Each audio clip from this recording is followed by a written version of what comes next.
So what you see before you is apparently one of my fellow Facebookers sharing "Goes to take a piss comes." Now that's Michael J. Fox. Now most people go, "Oh, that's just outrageous! Absolutely outrageous! Don't you grasp the fact this individual is suffering from Parkinson's?" Yeah.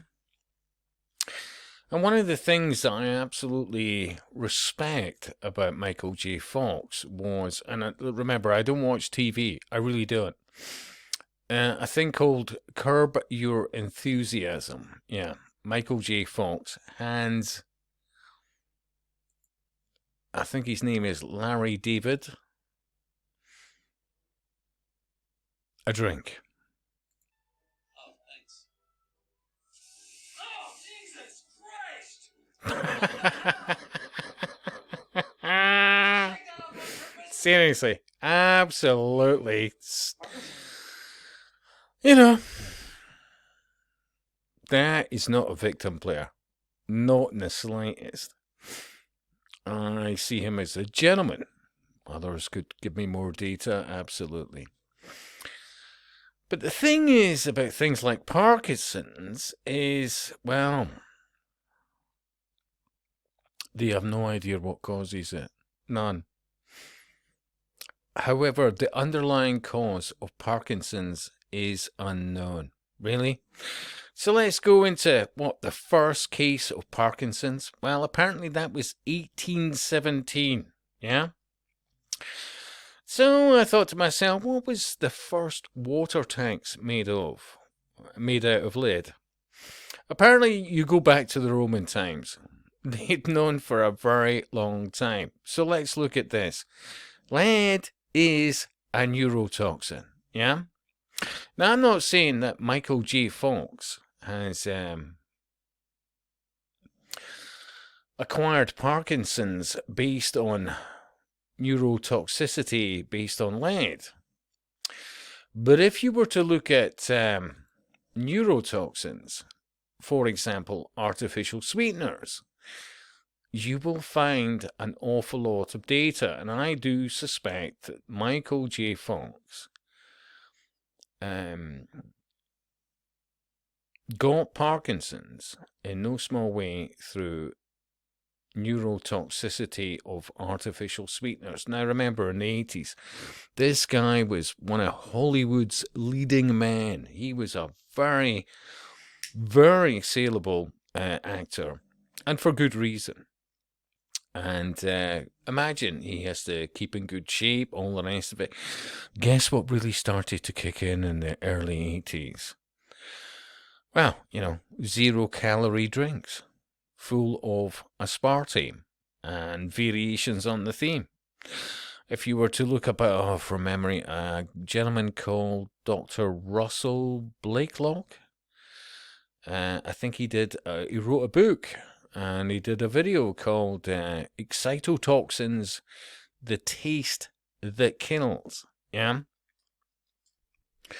Because it all goes back to eugenics and even the options, hey, I'm clued up. Yeah, aspartame's bad. I'm not happy about sugar. And for good reason, because sugar feeds cancer.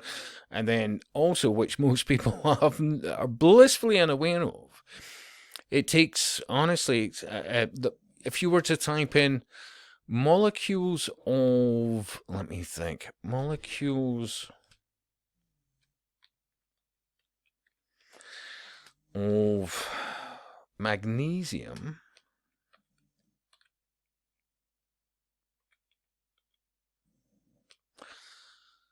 to let me think, molecules of magnesium to absorb sugar.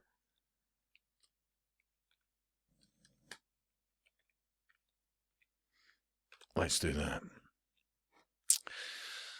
So it takes 28 molecules of magnesium to metabolize sucrose or sugar.